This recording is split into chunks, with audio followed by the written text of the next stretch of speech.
Naam, karibu msikilizaji wa Tanganyika FM kupitia Tanganyika TV. Matumaini yangu makubwa kwa mzima wa afya na kukaribisha kuweza kusikiliza taarifa zetu za habari. Msomaji ni Omari Makelele Ozile. Katika taarifa zetu za habari tuanzie kwa Kinshasa, makao makuu ya nchi DRC, ni kwamba kisha waasi wa AFC M23 kuwatambulisha zaidi ya wanajeshi 7,000 waliomaliza mafunzo kwenye kambi ya Rumangabo tarafani Ruchuru jimboni Kivu Kaskazini, hatimaye serikali ya nchi ya Jamhuri ya Kidemokrasia ya Kongo imesema kutokubaliana na swala hilo, kwani wengi wa wanajeshi hao ni wale waliotekwa nyara katika mji wa Goma na Bukavu. Mengi zaidi naye Safari Alimasidilwe. Naam, AFC M23 imewatambulisha wanajeshi zaidi ya 7,000 waliomaliza mafunzo ya kijeshi huko Rumangabo tarafani Ruchuru jimboni Kivu ya Kaskazini. Hatimaye Kinshasa itapeleka kesi hiyo kwa wapatanishi ambao ni Marekani na Qatar wanaofanya michakato nchini. Kwa upande wa serikali, haikubaliki kwamba AFC M23 washirika katika michakato ya amani kujihusisha na ujanja kama huo. Hatupaswi kuamini kampeni yote ambayo mnaona. Sote tunajua kuwa ni kikosi cha juu cha jeshi la Rwanda, na kwa kile nilichoona kuna watoto. Tunachojua ni kwamba tunashiriki katika mchakato wa upatanishi, na kwa mfano tumekuwa tayari na mikutano kadhaa katika muktadha wa utaratibu wa usimamizi na aswa Marekani, Qatar, Togo na vitengo vyote ambavyo vinakiuka, ikiwa ni azimio la kanuni za Doha au makubaliano ya Washington yanaripotiwa, alisema Patrick Muyaya, msemaji wa serikali ya DRC Jumatano Septemba 17. Kulingana na Patrick Muyaya, watu wengi walioajiriwa walilazimishwa, ikiwemo askari na maafisa wa polisi waliotekwa huko Goma na Bukavu. Wajumbe hao wa vikosi vya jeshi na polisi ni miongoni mwa wafungwa wa kubadilishana kama sehemu ya uratibu uliowekwa na mchakato wa Doha, kulingana na vyanzo karibu na faili. Mkongomani ambaye anapenda nchi yake hawezi kamwe kushirikiana na wale ambao wanajua tu kuua na kutisha. Tunazungumza kila siku na wananchi wetu ambao wako katika sehemu zilizo chini ya udhibiti. Ni jambo la kusikitisha ambalo linaishi kila siku, alisema Muyaya. Wajumbe wa serikali ya Jamhuri ya Kidemokrasia ya Kongo na wale wa uasi wa AFC M23 wanaungwa mkono na Rwanda hufuata majadiliano huko Doha chini ya usimamizi wa Qatar. Licha ya hatua za kuaminiana ambazo hazikutekelezwa kwa pande zote mbili kama ilivyoainishwa katika azimio la kanuni, pande hizo mbili zimekubaliana tena juu ya kuanzishwa kwa uratibu wa kubadilishana wafungwa. Kwenye eneo la mzozo, mvutano unaongezeka kati ya vikosi vya jeshi la Jamhuri ya Kidemokrasia ya Kongo FARDC na uasi wa AFC M23, ambao kila mmoja anashutumu mwenzake kwa ukiukwaji wa mara kwa mara wa mapigano wakati wa mchakato wa amani wa Doha unaendelea. Kinshasa na AFC M23 walijitolea kuachilia wafungwa wao kabla ya kuanza awamu mpya ya mazungumzo. Na kule katika mji wa Baraka ni kwamba amewasili mjini Baraka siku ya 4 ya wiki tunayo ya tarehe 18 Septemba 2025 Gavana makamo Jean-Jacques Elakano Jogo ili kushiriki na vijana kwenye festivale wanayoandaa, pia na kuzindua miradi aliyotekeleza eneo tofauti mjini Baraka. Kwenye mazungumzo na vyombo vya habari mjini Baraka, Gavana makamo Jean-Jacques Elakano Jogo amesema ni kupitia tamasha hiyo inayoandaliwa na vijana festivali ndipo amekuja kumwakilisha Gavana mkuu Jean-Jacques Purusi. Nimekuja Baraka kumwakilisha Mheshimiwa Liwali Jean-Jacques Purusi kwenye mkutano mkuu wa vijana ambao utakuwa siku ya 5 hapa jijini Baraka. Huyo mkutano ni wa vijana ambao wameweza kujikusanya na kuorganize, ambao wanapenda kufikiria namna gani dhahabu ambazo Mungu alizitupatia hasa katika hii tarafa la Fizi zinachangia kwa kuleta maendeleo.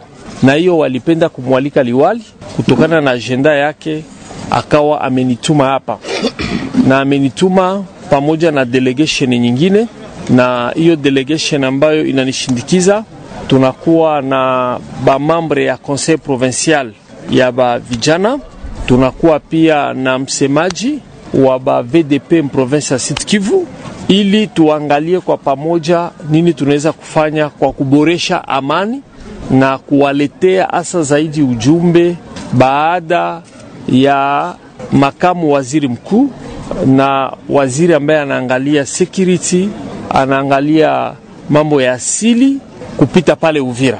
Tutakuwa pia siku ya posho na aktivite ya celebre ile tunaita sikukuu ya amani. Tunafikiria kwamba japokuwa nchi ya Kongo inavamiwa, ila tuna matumaini ya kwamba amani iko na itakuya ya kudumu. Kwa hiyo ba membre ya conseil provincial ya Bajen bata celebre ile journée pamoja na sisi sote, huku wakialika watoto ya wadeplace. Wanapenda kupatia watoto espoir ya amani ya kuishi katika nchi.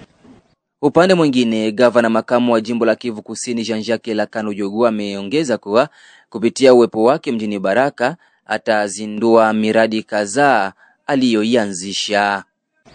Na siku ya Mungu tutakuwa na mambo fulani ambayo tutaweza kuzindua.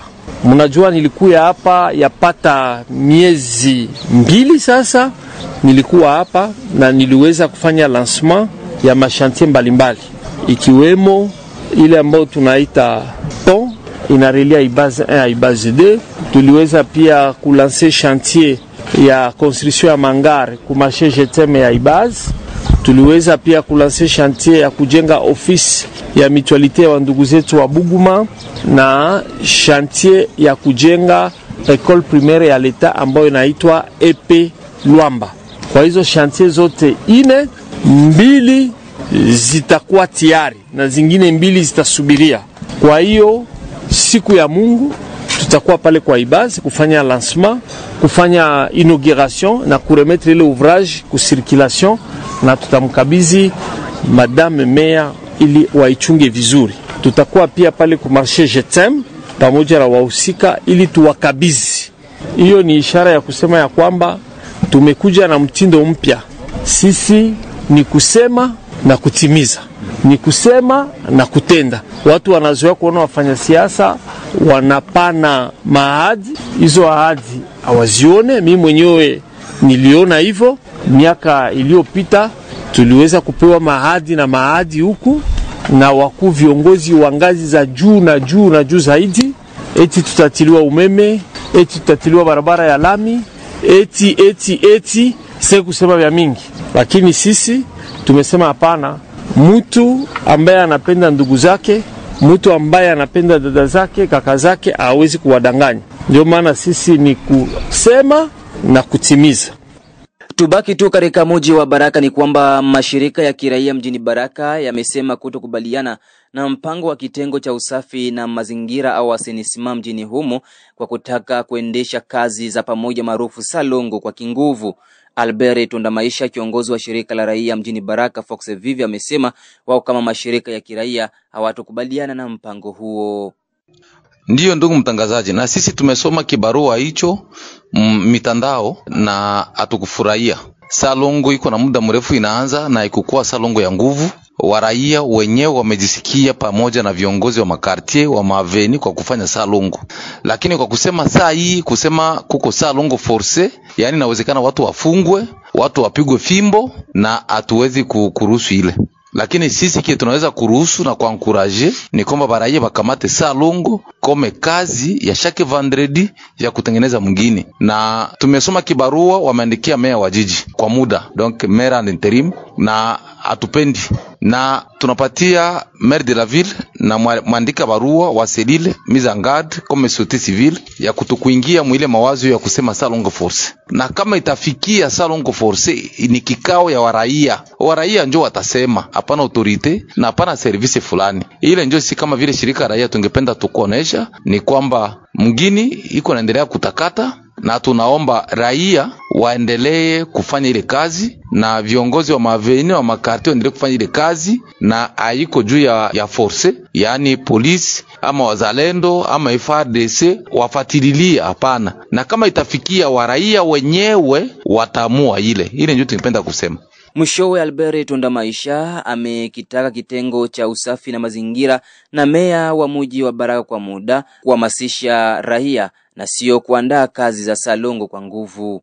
Kisheria salongo force inaenda kwanza kinyume ya kisheria. na hatuwezi sisi kukamata kabisa ile, na kama inaweza fikia kama waraia wenyewe wanaamua ile inaweza fikia, lakini kwa saa hii sisi kama vile mashirika raia mabiru hatuwezi kuruhusu salongo force, na kama itafikiaka itafika. Angalia kwa saa hii mwingine gisi iko anaenda na kutakata, eske ni jua salongo force? Haikujua salongo force, ni jua waraia wenyewe waliamua, na ndio maana tunaomba kusensibilize waraia na wa chef de quartier waendelee kufanya kazi chaque vendredi de 7h à 10h ili mwingine itengenezwe, na hapana vya salongo force sijue polisi FARDC wazalendo wasumbue watu, hapana. Ndio madhara iko mingi ikiisha semekana salongo force, yani fimbo inatumika, kashu inatumika, bunduki inatumika, na habiwezi wezekana, hatuwezi ruhusu ile na hatuwezi pendelea. Na ndio maana tunasema maire de la ville tunasema asisubutu kuapuye ile barua ambayo tuliona ku marezo sociaux ya selile ya environnement ya assainissement juu ya salongo force.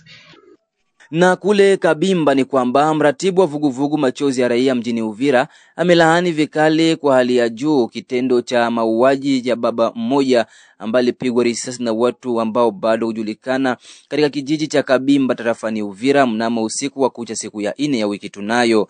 Akizungumza na Tanganyika FM kupitia Tanganyika TV, Dunia Amisi, mratibu wa muhundo machozi ya raia, ameonesha hapa machache juu ya kuuliwa kwa baba huyo.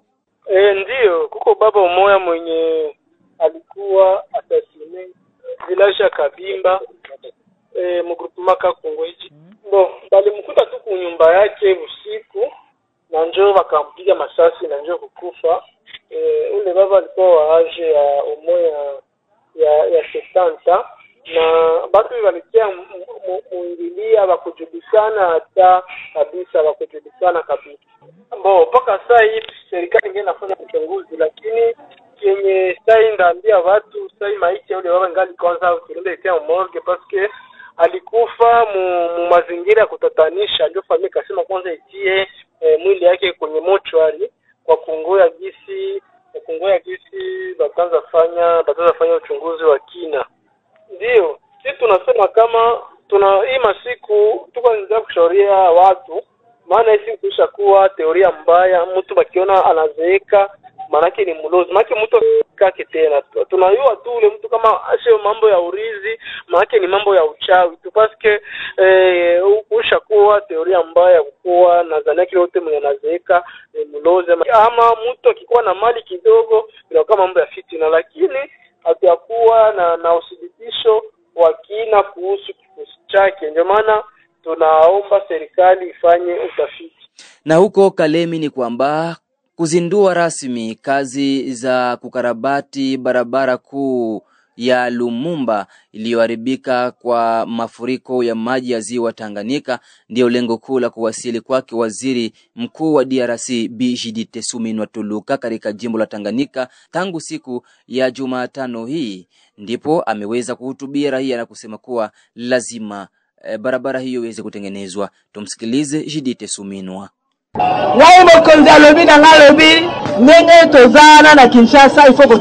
Kama tunavyokuwa naishi hapo Kinshasa, Rais wa Jamhuri ya Kidemokrasia ya Kongo aliniambia inabidi tukue na tembea ndani ya majimbo, na vile vile nikawaambia mawaziri inabidi tuanze kutembea ndani ya majimbo, sababu tunapataka tu maripoti za majimbo, lakini inabidi tuone si wenyewe ni hali gani raia wanakuwa naishi. Ni kwa hiyo tuko hapa Kalemi. Ni kwa hiyo tunasema kwamba barabara kuu Lumumba ambapo zamani mlikuwa naita Mtoni inabidi irudie kama zamani. Ni kwa hiyo inabidi tuanzishe kazi na tuifikishe paka mwisho. Na tatizo lingine ni yenyewe watoto wa Kalemi na wale mko Moba, tunajua kama bandari sio nzuri, inakuwa ni shida. Ni kwa hiyo Mungu akitusaidia tutakuwa nafika pia pale Moba kwa ajili ya kazi ya bandari kama na hiyo.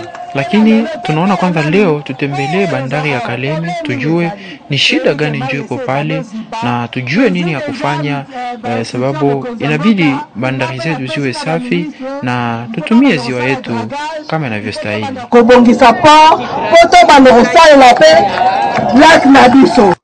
Na habari ya mwisho ya siku ya leo ni kwamba mahakama kuu ya kijeshi mjini Kinshasa nchini Jamhuri ya Demokrasia ya Kongo imetangaza Ijumaa ijayo kuwa tarehe ya kutoa hukumu katika kesi ya kihistoria ya uhalifu wa kivita inayomkabili rais wa zamani Joseph Kabila Kabange. Uamuzi huo umeahirishwa kwa wiki moja ili kuruhusu upande wa mashtaka kuwasilisha ushahidi mpya unaodaiwa kumuhusisha moja kwa moja Kabila katika ufadhili wa kundi la waasi wa M23 unaoungwa mkono na nchi ya Rwanda.